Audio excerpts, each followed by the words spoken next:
Tourism is here to build our country, making it better for the world to see. Oh, we're making connections, moving ahead, improving the product and giving you the best. Tourism today. We're moving ahead. Tourism every day.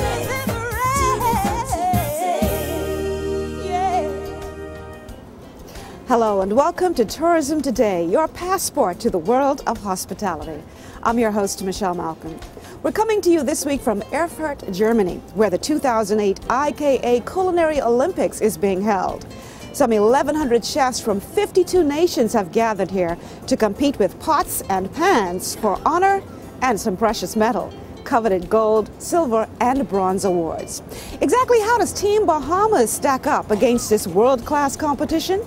The answer to that and a whole lot more about the Culinary Olympics is straight ahead. Stay with us.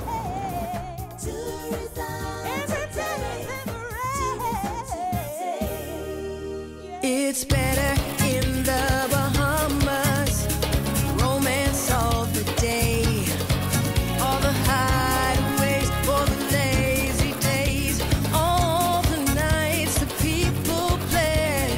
Ooh la la la, ooh la la. It's better in the Bahamas. Tourism enriches the economy, our culture. It protects our environment and promotes peace.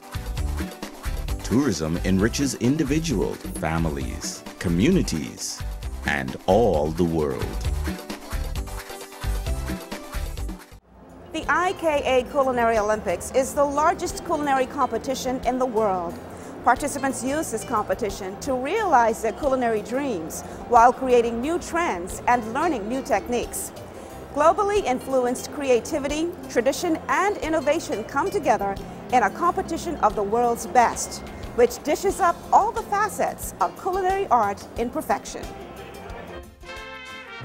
This, the mother of all cooking competitions, is held in Erfurt, which is the capital of Thuringia.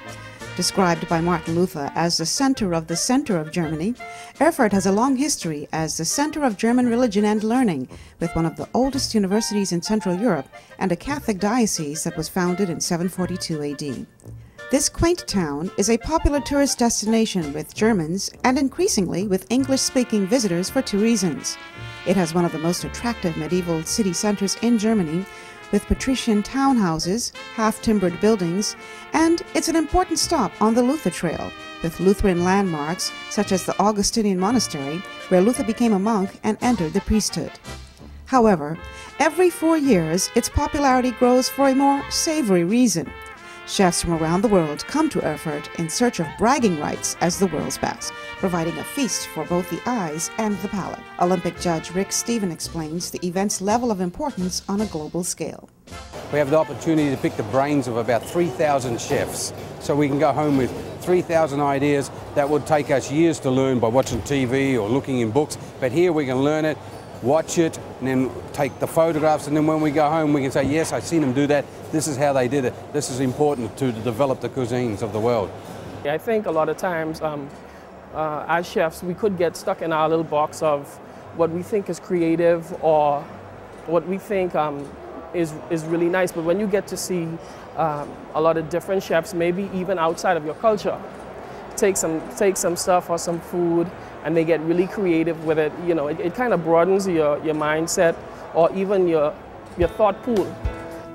In the Culinary Olympics, medals are awarded at 4 levels. Teams receiving 100 to 90 points take home a gold medal, 80 to 89 points take silver, 79 to 70 points bronze, and 69 to 50 points receive a diploma.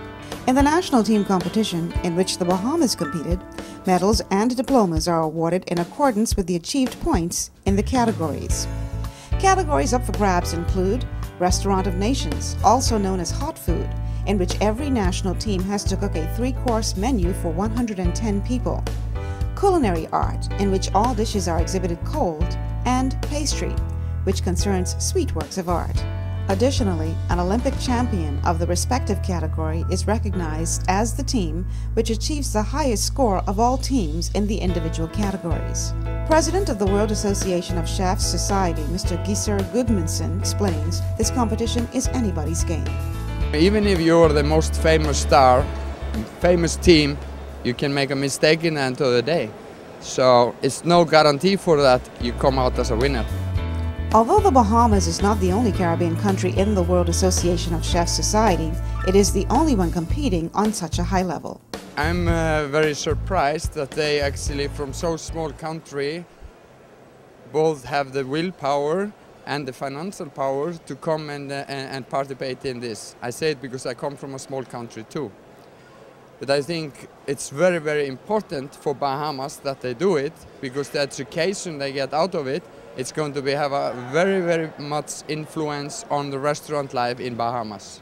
You know, you look at some of the countries like Bolivia who just barely got a certificate, and then as small as the Bahamas is, I mean, we achieve a bronze medal. That's a tremendous achievement for a little country in the Caribbean, and I must say we are the only Caribbean country in this battle.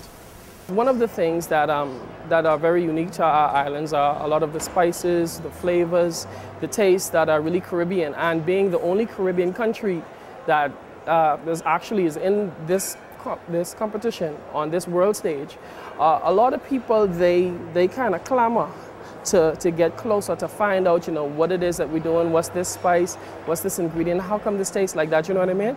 They're really interested in seeing a lot of tastes and a lot of the flavors of the Caribbean. And I think that in and of itself is also a draw, especially when our team does well. National President of the American Culinary Federation, John Kinsella, is also impressed with the Bahamian chefs' level of expertise. They've grown, they're now getting certified, they're competing at the Culinary Olympics, they're competing in the US in major competitions. Their junior culinarian team has competed in our national competitions for the past 20 years. They've won it once, and I hope to see them back to win it again. Still ahead, Team Bahamas faces a number of challenges on its quest for Olympic glory.